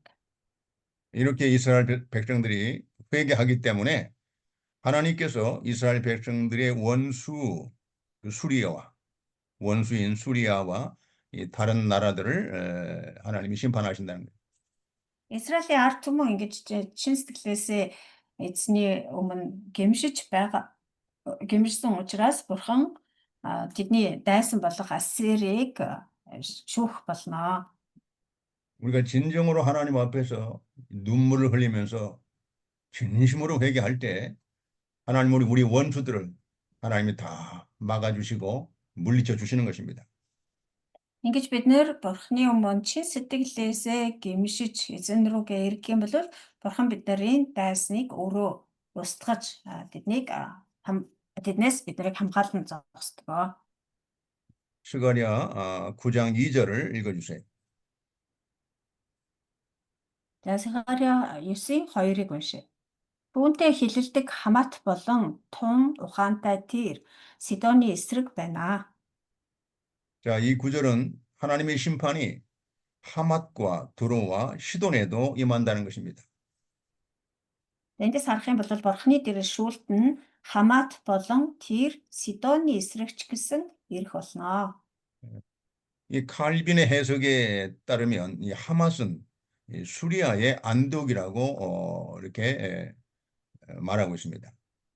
За Кальвины тайлбараас харах юм бол энэ Хамат гэдэг газар нь болохоор Сирийн Антиохийг хэлж байгаа гэж тайлбарласан байгаа. 자, 이 수리아의 안디오, 이것은 이제 신학 시대에 사도 바울이 이방인 전도를 위해서 이 안디옥 교회가 큰 공헌을 했던 곳입니다. За энэ Кальвины одоо тэр юу тайлбарснаар бол Сирийн Антиох бол энэ Хамат бол энэ Сирийн Антиох юм аа гэж хэлж байгаа. Тэгэхээр шинэ гэрээний үед болоод ирэхээр энэ Сирийн Антиох байгуулагдсан Антиох чуулган бол Паулыг хамгийн анх хайр үндэстнүүдийн элчээр илгээж тийм ээ илгээлтэнд илгээж байсан хайр үндэстнүүдийн илгээлтэнд маш чухал үүрэг гүйцэтгэсэн чуулган байна. 이 구약 시대는 하나님의 심판을 받았지만은 신약 시대에는 그 안디옥이 복음을 듣고 회개함으로 하나님이 구원을 받아서 세계 복음화에 큰 이런 역할을 담당하는 안디옥 교회가 세워지게 된 겁니다. Тэгэхээр энэ Хамат гэдэг газар болохоор хуучин гэрээний үед бол энэ Хамат гэж нэртэй. Тэгээд Кальвины одоо тэр тайлбараар бол шинэ гэрээний үед тэр Сирийн Антиох гэдэг нэртэй болсон байна.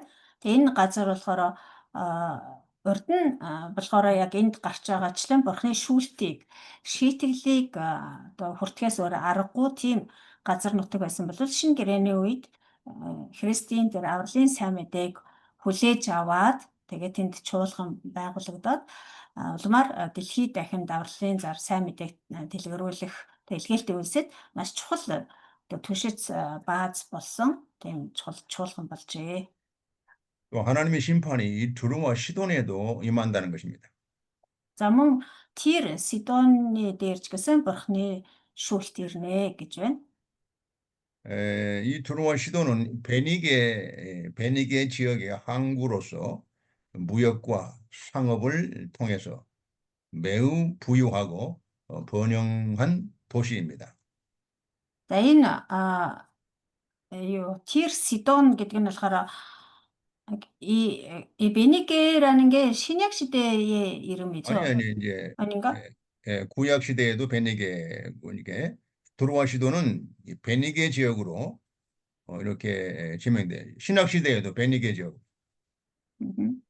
За энэ Тир Сидон гэдэг нутаг болохоор одоо Фойник аймаг Фойник гэж гардаг да тийм ээ. Энэ Фойник нутгийн Бонт хотод байсан. За тэгээ Бонт хот учраас тэр худалдаа 8 асар их өндөр хөгжсөн тэгээд тухайн гэдэг бол худалдаа болсон одоо эдийн засаг мөн одоо соёлын тэр одоо солилцоо маш их явж байсан тийм чухал хотод байсан. 그들은 이 지중해 무역을 통해서 옛날부터 매우 번영을 했고 아주 부유한 그러한 항구 도시였습니다. Энэ эдгээр газрууд бол тэр газрын дундад тэнгис рүү одоо гарцтай тийм бомтод учраас маш тийм өндөр тухайн үедээ бусад хотууд бодвол өндөр хөгжиж цэцгэлсэн хотод байсан. бас баян чингэлэг. 그래서 무역과 상업의 그 지혜, 이 무역과 상업의 그 지혜를 가지고 아주 번영된 생활을 했지만 거기에도 하나님이 심판하신다는 겁니다. Хэдийгээр энэ нутгууд тэр байршлынхаа давуу талыг ашиглаад 8-ны арга ухаан тийм ээ одоо мэрэгэн ухаан гэх юм одоо бизнес мэрэгэн ухаан гэх юм одоо энэ бизнес мэрэгэн ухаанаа ашиглаад маш өндөр хөгжил цэцгэлтэнд хүрсэн боловч бурхан тэднийг шийдэх болно гэж хэлсэн байна.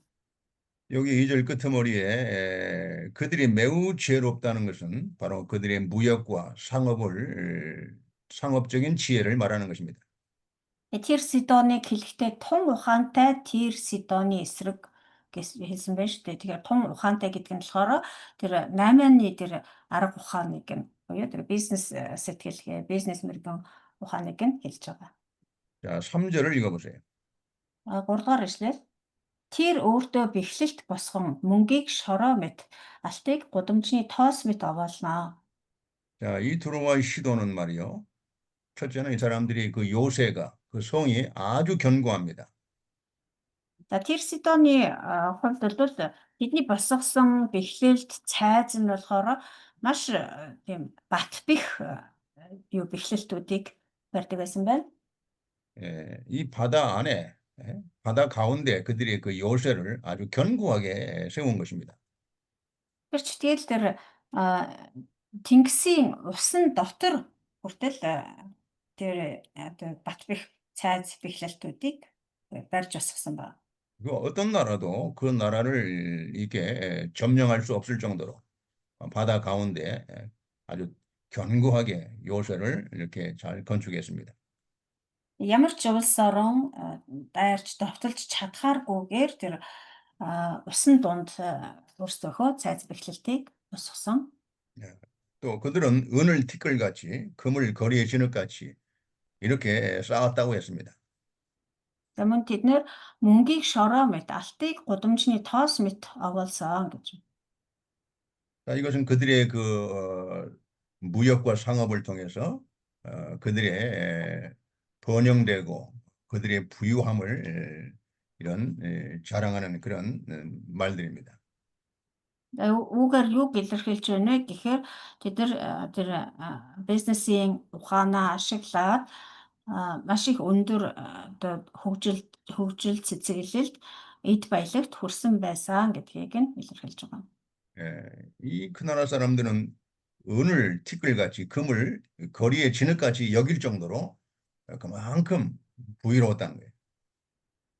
Энэ тэр Сидоны оршин суугчид нь мөнгийг шороо шиг, алтыг гудамжны тоос шиг үздэг болтлоо тийм одоо их одоо баян чинэлэг байсан, хангалуун байсан гэсэн үг. 그러나 그들도 하나님을 대적하는 죄로 인해서 결국은 심판을 받게 되고 멸망을 당하게 된다는 것입니다. Гэвч тэдэр эзэн бурхныг эсэргүүцсэн гэм нүглийнхээ улмаас эзний бурхны тэр шүүлтийг хүртэж мөхөх болно. 자, 4절을 읽어보세요. 4-р ишлэл. Үзэгтэн эзэн түүнээс эзэмшлийг нь аван эд баялагийг нь далайд хаянаа. Тэр галд шатаагдана. 자, 이 4절에는 그들이 아무리 무역과 상업이 발달해서 견고한 요새를 이렇게 세웠다 할지라도 하나님은 그들을 반드시 심판해서 멸망을 당하게 한다는 것입니다. Тэгэхээр энэ улс орнууд хичнээн өндөр хөгжиж цэцгэлсэн байлаач гэсэн хичнээн бат бэхлэлт цайз босгосон байлаач гэсэн эцэст бурхан тэднийг шийтгэж мөхөх болно. 우리가 역사적으로 보면 이 두로와 시도는 아수르 왕 살만에셀이 5년 동안 이렇게 공격을 했지만 정복하지 못했습니다. Түүхээс харахад Ассирийн хаан Шалманезер энэ тэр Сидон руу 5 жилийн турш дайрч довтолсон боловч буулгаж авч чадаагүй. 그만큼 견고한 그런 나라입니다. Тийм хэмжээний маш бат бөх бэхлэлт цайзтай улсууд байжээ. Хотод байжээ. 또 바벨론 왕 느부갓네살도 13년 동안 무려 13년 동안 그 성을 포기하고 공격을 했지만 역시 정복하지 못했습니다. Бабилоны Небухаднезар хаан ч гэсэн бүр 13 жилийн турш бүсэлж, дайрч, довтолсон боловч бас буулгаж авч чадаагүй. 그러니까 이 두로와 시돈이 얼마나 이 견고한 나라인 것을 우리가 알 수 있습니다. Тэр хэмжээгээр тэр Сидон гэдэг л тухайн үед ямар тийм хүчирхэг бас бат бөх тийм цайз хэрэмтэй улсад байж вэ гэдгийг харж байна. 그러나 헬라, 헬라 제국의 알렉산더 대왕에 의해서 두루와 시도는 처참하게 멸망을 당합니다. Хожим нь Грекийн Александр тий агуу Александр Македонс гэж нэрлэдэг. Тэр Александр хааны үед энэ Тир Сидон түүний өмнө өнгөрсөн байгаа. 이 두루가 멸망을 당할 때에 알렉산더에 의해서 약 7천 명이 학살을 당합니다. Александр хаан энэ Тир Сидоныг болгож авах үед бол энэ Тир Сидоны 7000 гаруй хүн тэр дайны талбарт амь өргөцсөн.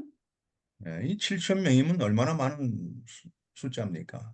모두 학살을 당하는 거예요. Амь өргөцсөн биш одоо бүгдийг одоо юу устгасан хороосон байгаа.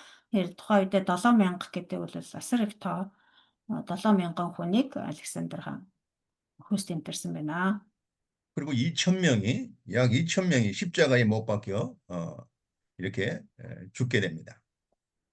그 중에 2000명이요. 그 아니요, 외에 그 뒤에 또 별도로 за мөн 2000 хүнийг бас загалмай дээр цовдлсон.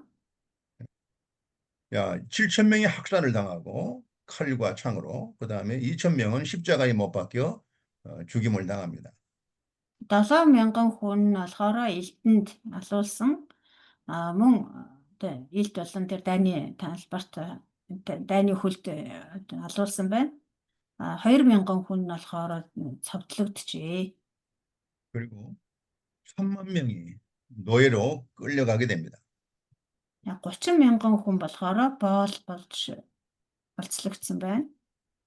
자, 이와 같이 하나님을 믿지 않고 부요한 재물과 견고한 성을 믿고 의지하던 그래서 이 교만하던 두루와 시돈이 결국 하나님 말씀대로 비참하게 멸망을 당한 것입니다. За түүхийн баримт нь одоо ийм гэдэг ил гарч ирсэн байна тийм ээ. Тэгэхээр бурхныг эсэргүүцдэг, бурханд итгэдэггүй зөвхөн өөрсдийнхөө тэр эд баялаг болон тэр хүчирхэг, бат бэх цайз бэхлэлтэндээ найдаж байсан тэр Сидончууд ингэ бурхны одоо хэлсэн ёсоор өгсөн байна.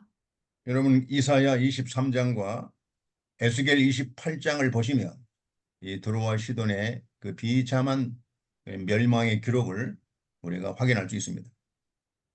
Исая 23 дугаар бүлэг болон Эсгэл 28 дугаар бүлгээс харах юм бол бид нар энэ тэр Сидоны эмгэнэлтэй мөхлийн талаар харах болно. 예. 그 두루와 시돈이 멸망하는 모습을 자세하게 기록해 놨습니다. Тэгэхээр одоо Исая 23, Эсгэл 28 дугаар бүлэгт тэр Сидоны тэр эмгэнэлтэй төгсгөл тэр гашуун 5절을 읽어보세요. төгсгөлийн тухай маш тодорхой бичсэн байна. За та цааш нь 5 дугаар ишлэл Ашкелон үүнийг хараад айх болно. Газ өвчнөдөө шаналан зовно. Икронч бас зовно. Учир нь найдвар нь тасарчээ. Газаас хаан нь устж Ашкелонд хүн сууршихаа болно. 예. 여기 아스글론, 에그론 모두 이 땅은 이 블레셋 땅입니다. За энд гарч байгаа Ашкелон, Газ, Икрон гэх мэтчлэн газрууд нь болохоор бүгд Филистийн газар нутаг. 네, 아스글론, 에그론, 또 가사가 나오죠. 다 블레셋 나라를 가리킵니다. Филистичүүдийн газар нутгийг хэлж байгаа. 자, 이와 같이 두루와 시돈이 멸망하는 걸 보고 블레셋 나라도 두려워하게 됩니다. Нөгөө тэр Сидоны мөхлийг хараад энэ филистичүүд айж чичрэх болно, айж шаналх болно. 이 다른 나라가 그 죄 때문에 멸망하는 걸 보면은 회개하고 하나님 앞에 엎드려서 회개하고 참 돌이키면은 하나님이 구원해 줄 텐데 끝까지 회개하지 않고 결국은 돌이키지 않다가 블레셋도 이렇게 망하게 되는 것입니다. Бусад улс орнууд гин нүглээсээ болоод Бурхны шүүлтийг хэрхэн хүртэж байгаа, тэгээд эцэстээ яаж мөхөж байгааг харсан болвол тэр Бурхны өмнө очиод өвдөг сөвдөөд чин сэтгэлээшээ гэмшээд эзэн Бурхан руу эргээд ирэхэд болох байтал тэгхийн бол Бурхан өрөвдөж өршөөж тэр улс орнууд гэмшлигээ сонсоод аврах байтал энэ филистичүүд ч гэсэн тэр мөхлийг нь харсан хэрнээ ерөөсөө эзэн рүү эргээгүй гэмнүглээ гэмшээгүй. 자, 6절에도 읽어보세요. 6-р эшлэгийн уншээ. Аштодод ирлизүүд сууршин филистичүүдийн бардамналыг би таснаа. 아수도도 블레셋 나라의 땅입니다. Энэ Аштод ч гэсэн Филистийн нутаг. 그러니까 이 블레셋 나라도 결국은 헬라의 알렉산더 대왕에 의해서 비참하게 이 멸망을 당합니다. Энэ Филистийн нутгийн эдгээр хотууд ч гэсэн энэ нутгууд ч гэсэн мөн адилхан Грекийн Александр хаанд эзлэгдэж суурсан, мөхсөн. 그래서 이 아수돈 지역에 알렉산더 대왕이 이방 나라 백성들을 여기서 이주시켜서 살게 합니다. Тэгээд Грекийн Александр нөгөө харь үндэстнүүдийг өөр газар нутгаас улс орноос эзэлж олзолж авсан харь үндэстнүүдийг энэ Аштодод суурьшуулсан байгаа. 여기에 블레셋 사람의 교만을 끊는다는 말이 나옵니다. Тэгмээ Бурхан филистичүүдийн бардамналыг би таснаа гэж хэлсэн. 성경이 보면 그 하나님의 심판을 받아서 이 멸망하는 나라나 그 사람을 보게 되면 공통점이 하나가 있습니다. Библиэс харах юм бол Бурханы шүүлтийг тэр шийтгэлийг амсаж хүртэж мөхөж байгаа улс оронч бай, хувь хүнч бай бүгдийг харах юм бол нэг нийтлэг тал ажиглагддаг. 바로 그건 교만입니다. Тэр нь бол бардам зам юм аа. 이 잠언에도 교만은 패망의 선봉이요, 거만한 마음은 넘어짐의 앞잡이라고 했습니다. Юу сургаалт өгс нам дээр ч гэсэн хэлсэн байдаг тийм сүрлийн өмнө бардам зам явдаг. Илээ бүдэрхийн өмнө их зам ихэрхэл байдгаа гэж хэлсэн. 이 교만은 하나님을 대적하는 마음이에요. Бардам зам гэдэг бол Бурхныг эсэргүүцж буй гэмнүгэл юм аа. 결국은 교만은 패망의 선봉, 넘어짐의 앞잡이다. 이 말씀이 그대로 역사적으로 이루어지는 것입니다. Эцэст үнэхээр одоо сүрлийн өмнө бардам зам явдаг, бүдэрхийн өмнө их зам ихэрхэл явдаг юм аа гэж хэлсэнчлэн яг тэр нь одоо биелэгддэг болохыг түүхийн баримтад бидэнд гэрчилж гаргадаг. 그러나 겸손한 자에게는 하나님이 은혜를 베푸신다고 했습니다. Харин даруй хүнийг эзэн нэгүүлснэ. 바로 이 겸손은 자신의 죄를 깨닫고 회개하면서 하나님의 은혜를 간절히 구하고 하나님을 찾고 구하는 사람들입니다. Даруй зам гэдэг бол өөрийнхөө гэм нүглийг ойлгож ухаараад эзний өмнө гимшээд тэгээд эзний өмнө өөрийгөө дорд болгож байгаа хандлага юм аа. 그러나 이 교만은 끝까지 자신의 죄를 깨닫지 못하고 이렇게 회개하지 않고 결국은 하나님을 대적하다가 결국은 하나님의 심판으로 망하는 자들입니다. Харин бардамнал бол яг эсэргээр нь өөрийнхөө гэм нүглийг юусоо ойлгодгүй, ухаардгүй, гимшдэггүй тэгээд Бурхныг эсэргүүцдэг хандлагыг хэлж байгаа юм. Тэгээд энэ эцэстээ бол Бурхны шийтгэлийг хүртэж мөхөд хүрдэгэ. 자, 7절을 읽어주세요. 7-р эшлэл. Би тэдний амнаас цусыг нь шүдэн завсраас нь жигшмээр юмсыг нь зайлуулнаа. Тэд бас манай Бурхны хувьд үлдгэсэд Юдагийн нэгэн овог мэт байна. Екрон нь Ибус чууд шиг болно. 여기 이제 이 블레셋의 멸망, 이 블레셋의 멸망도 이제 하나님의 말씀대로 이루어지게 됩니다.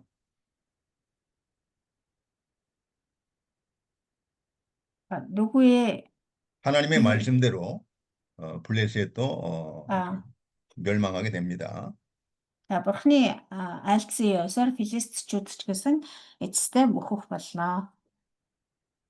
자, 그 하나님이 바로 헬라 나라의 알렉산더 대왕을 통해서 결국은 블레셋도 하나님의 심판을 받게 되는 거죠. Бурхан Грекийн Александр хаанаар дамжуулан энэ одоо шийтгэлээ Филистийн эсрэг биелүүлэх болно. 그러나 이들도 신약 시대에는 하나님의 복음을 듣고 하나님께 돌아와서 구원을 받는다는 것입니다. Гэхдээ тэд нар ч гэсэн шинэ гэрээний үед бол Бурханы сайн мэдээг сонсоод Бурханы тэр гэрээт арт түмний тоонд багтах болно гэж. 그래서 그들이 과거에 그런 피를 흘린 죄들, 가증한 그런 죄들을 다 버리고 결국은 하나님께 돌아와서 구원을 받는다는 것입니다. Тэд нэр урдын тэр жигшүүрт одоо гэм нүгэл тэр бузар булаа ёс бус тэр бүхний орхиод эзэн бурхан руу эргэж ирээд эзний авралт багтах болно гэд хэлсэн байна. 그래서 그들이 하나님께 돌아와서 구원을 받고 유다의 한 지도자처럼 이렇게 존귀함을 받는다는 것입니다. Тэр эзэн бурхан руу эргэж ирээд эзний тэр авралыг олоод Юдагийн нэгэн овог мэд өргөмжлөгдөх болно. 네, 이 과거에 비록 죄로 말미암아 하나님의 심판을 받아서도 하나님의 복음을 듣고 회개하고 이렇게 구원을 받을 수 있다는 것입니다. Урд нь хичнээн одоо гэм нүгэлтэй жигшүүрт зүйлсийг үлддэг байсан ч гэсэн Бурханы тэр сайн мэдээг сонсоод гэмшээд эзэн рүү эргээд ирэх юм бол Бурхан ийхүү аврах болно гэж хэлж байна. 그리고 하나님께서는 또 그러한 사람들을 지도자로 세워서 하나님의 백성을 인도하게 하신다는 것입니다. Түүгээр зогсохгүй тэднийг Бурхан удирдагч болгон босгон байгуулж Бурханы ард түмнийг тэднэр удирдуулах болно. 그러니까 이 복음은 죄인을 회개시켜서 하나님께 돌아와서 구원을 받게 하는 하나님의 능력입니다. Тэгэхээр энэ сайн мэдээ гэдэг бол нүгэлтнүүдийг гэмшүүлж эзэн бурхан руу эргүүлж авчирдаг бурханы хүч чадвар юм аа. 예수님은 복음서에서 여러 차례 선포했습니다. 나는 의인을 부르러 온 것이 아니요 죄인을 불러 회개시키러 왔다고 했습니다. Есүс сайн мэдээний номуудад хэд хэдэн удаа тунхаглаж хэлсэн байдаг. Би нүгэлтнүүдийн төлөө ирсэн, нүгэлтнүүдийг гэмшүүлж авралахаар ирсэн юм аа гэж. 비록 그들이 당시에 하나님을 대적한 죄로 두로와 시돈이 망했고 또 블레셋도 망했지만은 그러나 신약 시대에 그 후손들이 회개하고 하나님께 돌아와서 구원을 받을 수 있다는 것입니다. Хэдийгээр тухайн үедээ энэ Тир, Сидон тэгээд бас энэ филистичүүд ч гэсэн бурхныг эсэргүүцэж, бурхны өмнө гэм нүглийг үйлдсэн түүнээсээ болоод бурхны шийтгэлийг амсаж мөксөн боловч тэдний хойч үеийн шинэ гэрээний цаг үед сайн мэдээг сонсоод гимшээд ирэх юм бол бурхан тэднийг аврах болно гэж хэлж байна. 오늘은 여기까지만 강의를 하겠습니다. За өнөөдөр хичээлээ өгөр хэмдэрлээ. 기도하겠습니다. хэлбэрье. 거룩하신 아버지 하나님 감사합니다. Ариун бурхан минь баярлалаа. 이번 학기에도 하나님께서 여러 그 하나님의 종들을 통해서 저희들에게 말씀을 가르쳐 주셨습니다. Энэ улиралт ч гэсэн бурхан та өөрийнхөө олон зарцнаар дамжуулан өргөө үгийг биднэрт зааж өглөө. 이 하나님의 말씀이 우리 몽골의 하나님의 일꾼들에게 정말 진리가 되어서 그 진리로 하나님의 일을 잘 세워나갈 수 있는 그러한 충성된 일꾼들이 되게 해주시옵소서. Энэ зааж сургасан үнний үг болгоно нь Монгол дахь бурхны ажилчдын хувьд ч гэсэн жинхэнэ үнэн байж тэгээ энэ үнээр дамжуулан таны ажлыг цаашид итгэмжтэйгээр хийхэд нь та туслаарай. 하나님의 진리를 선포하고 하나님의 진리대로 행할 때에 하나님의 평안, 하나님의 축복을 누리게 해 주시옵소서. Бурхан таны үнний үгийг тунхаглаж бас таны үнний дагуу үйлдэж амьдрахад нь таны ивэл нэгүсэл тэдний амьдрал үйлчлэлээр дүүрэн байх болтугай. 예수님의 이름으로 기도드리옵나이다. Есүсийн нэрээр залбирanгуйж байна. Амен. 아멘.